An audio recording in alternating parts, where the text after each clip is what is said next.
Hello, everyone, and welcome to Medieval History. And we are going to be looking at King John of England. And as I have down here as a subtitle, we're going to be looking at, in brief, how he was a transition to a limited king. Now, I'm going to state here at the beginning and also near the last slide that I am a fan of King John, somebody I think that made some very remarkable and very good changes. So I don't necessarily agree with many of the judgments that are placed upon him in different places, and I will discuss that at the end. But I just want to say that full disclosure, I am somebody who generally sees King John in a very favorable light.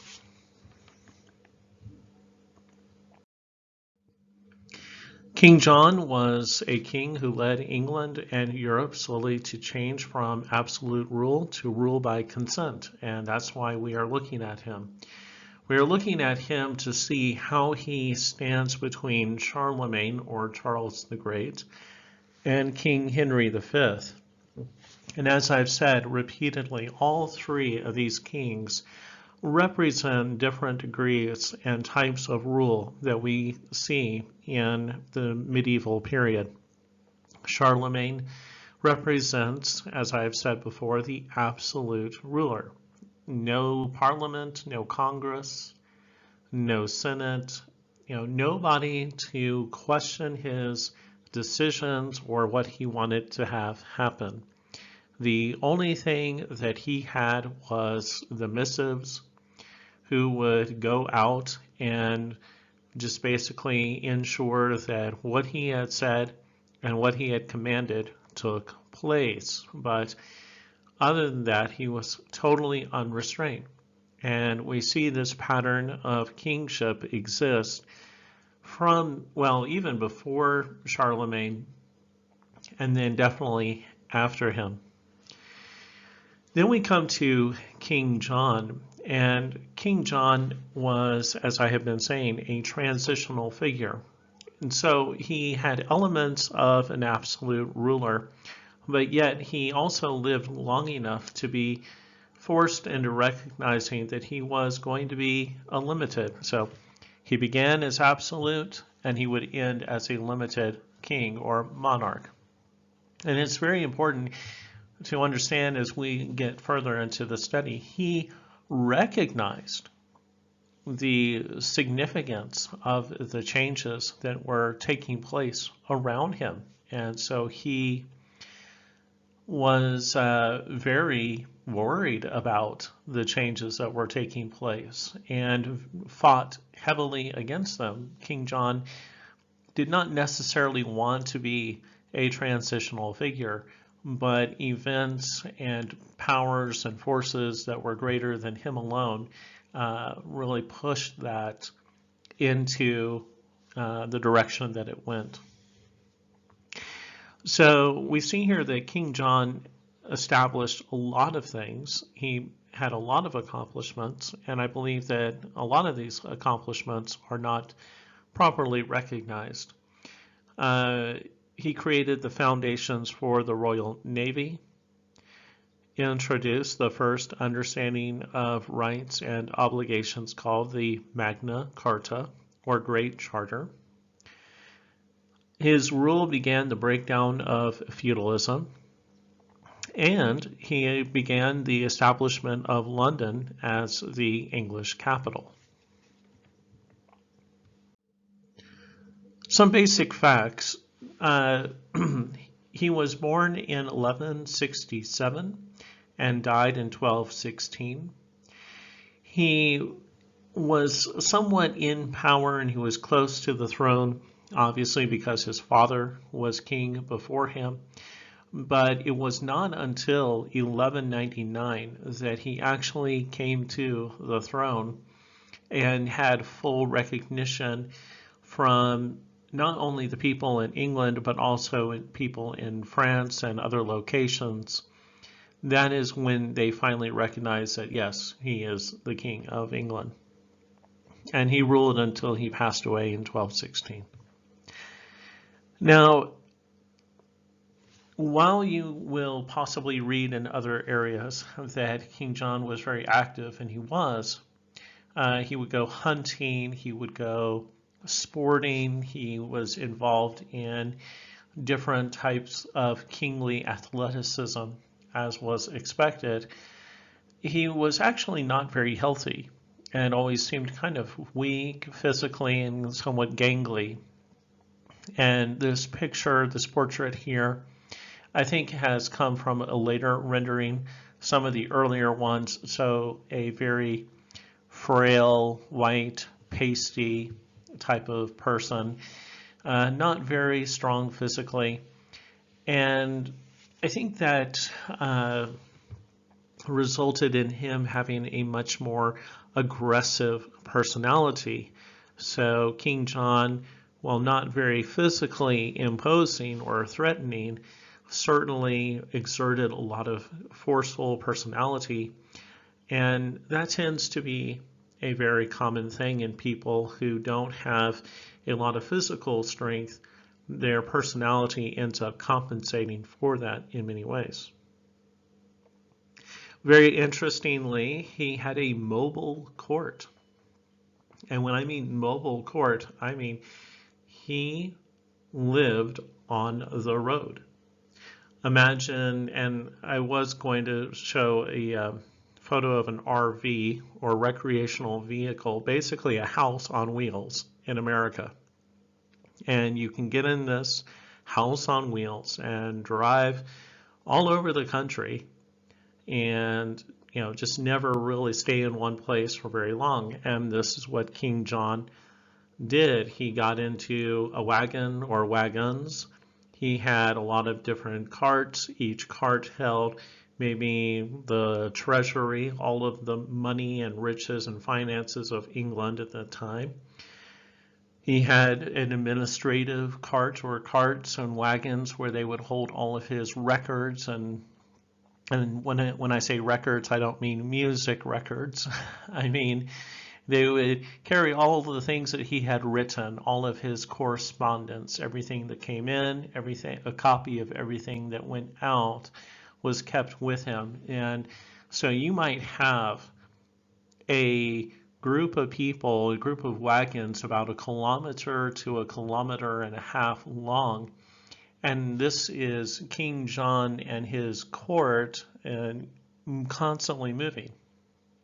And riders would try to stay ahead of this group they try to stay about 6 hours ahead. And they would knock on the door of a manor or a castle. And the guy who was the lord of the castle or lord of the manor would come to the door, and the men would announce, King John is coming. You need to make way. You're out of this castle, or you're in your bedroom, and he is taking over. And about 6 hours later, generally in the evening, they would arrive at the castle or the manor, and boom, it basically becomes his home. Sometimes he would stay in that place overnight. Other times he would stay for a week or a month. Now imagine that, let's just say the president of Mongolia and his administration decided to be mobile all the time, and every night or maybe once a week he would go to somebody else's apartment or house and knock on their door and say, hey, me and my staff, we're moving in and you're going to get a little corner in your apartment, but we're taking over. And you are expected to provide food for the king and his people. And you're kind of like, okay, I've got to go out hunting for 3 days in a row just to provide basic food for this entire household. So King John he really liked to travel and traveled all throughout what we call his realm, the whole land. Now, King John launched a very expensive war, actually something of a series of wars against a king named King Philip II Augustus of France. And in that process, the English had land possessions in France across the strait or the channel. And these had long been a very particular source of irritation. And again, I can only rely on these analogies. Imagine that Mongolia, let's say again, your president owns land in China, and he wants to go visit these lands, and he wants to make independent decisions for how these lands should be used. Well, you got a little bit of a problem with the fact that these people are saying, well, wait a minute, your land is in my country, so there's a problem here. And King John and King Philip II went to war over who should possess these lands and what should happen on them. King John lost the wars against King Philip II. Now, while historians have been, some have seen this as a positive thing, and some have seen this as a negative outcome. In my judgment, it was a neutral outcome, neutral to good outcome, because it meant that King John was reigning exclusively and only in England. There were no English claims to France. Also, because King John had land in France, King John was actually, we talked about feudalism, and here comes that idea again. King John was actually under the authority of King Philip II Augustus. So King John owed King Philip service, and he was one of King Philip's nobles. Yet, King John did not agree with everything that King Philip had declared, and so it was important for this division and this separation to take place. King John was the first king since 1066 in England to actually speak English as a monarch. All of the prior kings of England from 1066 up until 1199 spoke only French, and they could not communicate with or operate with their English subjects. So again, transition. King John transitions from speaking French to speaking English in England, and also he transitions from being a liege lord, or actually, excuse me, from being a noble lord of King Philip's to being a totally independent monarch. All of this is earth-shattering and world-changing, and would actually set up ideas of sovereignty and authority in these countries. Now, King John was involved in what is called the Barons' War. And the Barons' War there were principally two phases to it, and King John fought both of them. Not all of the barons, but a good majority of the barons were against King John, and King John could not travel as widely or as comfortably as he had done so before. And he was increasingly kept in his capital of London, and only was able to travel outside of London on a few occasions near to the end of his reign. And as I've said, this led to the creation of London as the capital. Prior to this, the capital was whatever manor or castle King John was at that moment. And here is one of those neat historical contingencies. He could have been stuck in York. He could have been stuck in Canterbury. He could have been stuck in any number of English cities. London was not a very large city at the time of King John. London only began to increase in size as the kings increasingly stayed there and established residences in London. So instead of speaking about London, England as the capital, we could be talking about York as the capital of England nowadays. And just kind of fell to a bit of historical luck that London would become the place. Now, as a result of the Barons' War, we see the signing of the Magna Carta. Now, I'm going to create a separate video for the Magna Carta because this video is already going long. Magna Carta, as I said, Magna is Greek for great or Latin for great. Carta is Latin for charter. The Magna Carta established that there were limitations to the rule of the king and his authority. It also established some of the principles that later so-called Enlightenment thinkers would promote on a widespread basis. It laid down the idea that laws could be written down and had to be recognized or followed by future kings.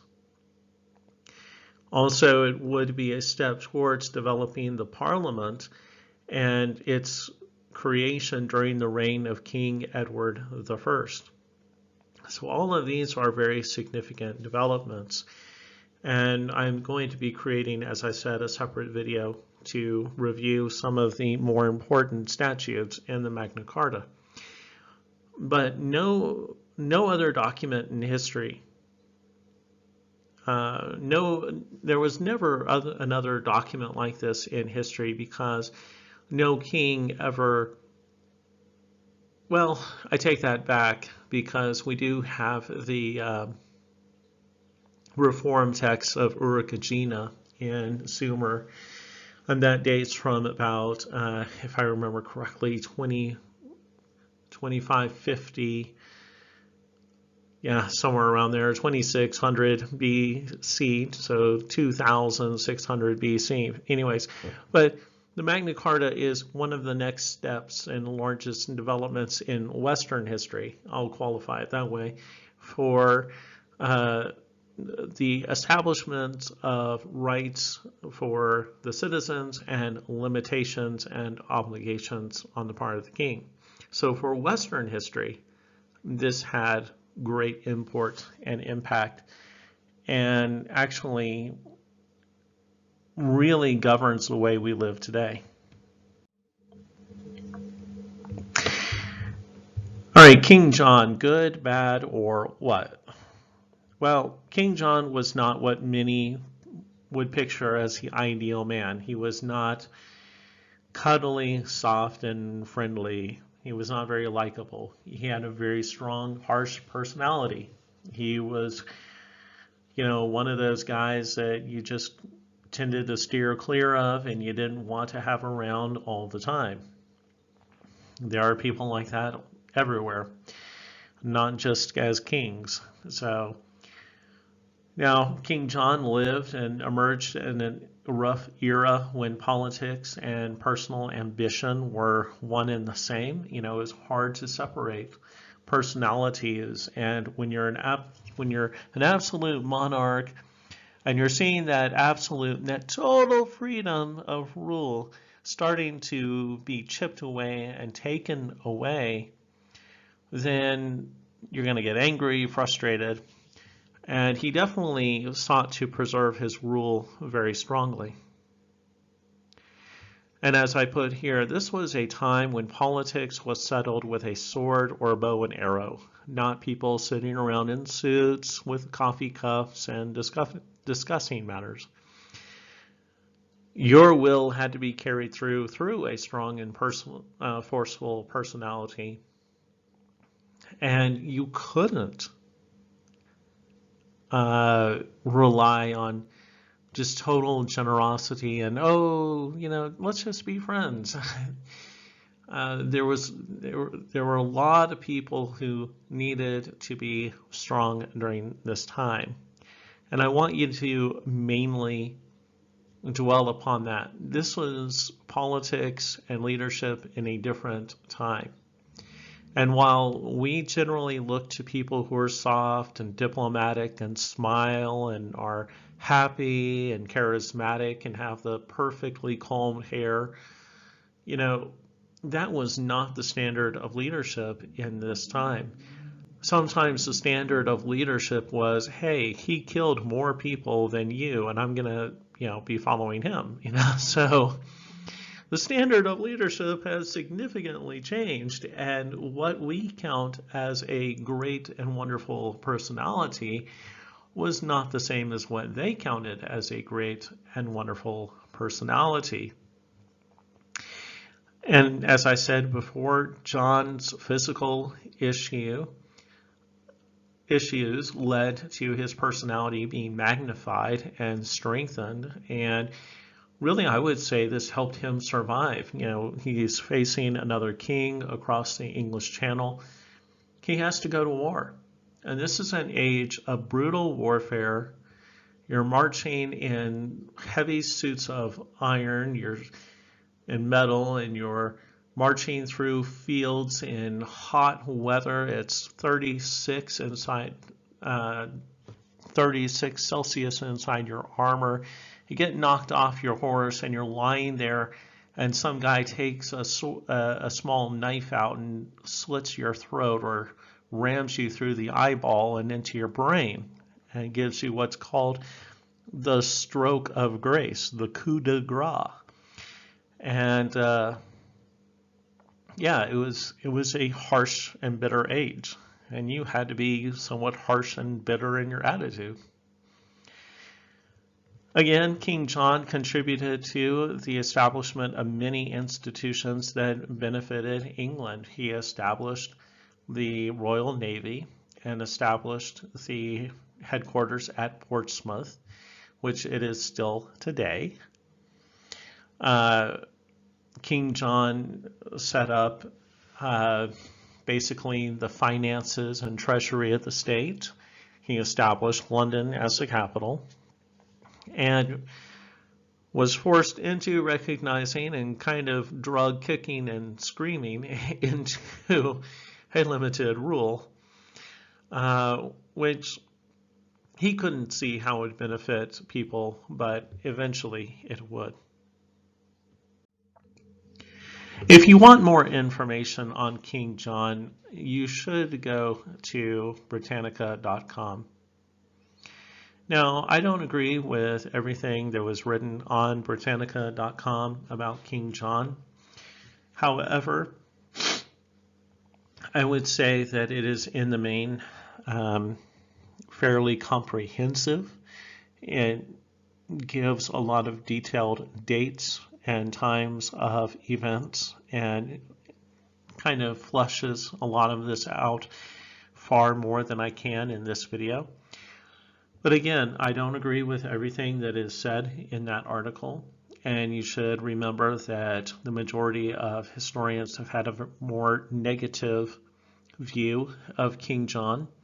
Sometimes the most favorable view of him is fairly neutral. So I'm definitely in a minority of historians, and that's okay. I'm comfortable with that. You have ambassador reports due, and I will be forwarding paperwork to Principal Will and how I have received virtually no ambassador reports. Now remember, what I pass along to Principal Will also gets sent to the Mongolian government.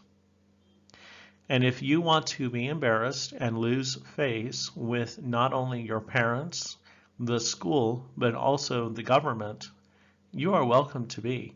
But you are responsible for the ambassador reports. If you need help, call me, email me, post a question on your group page.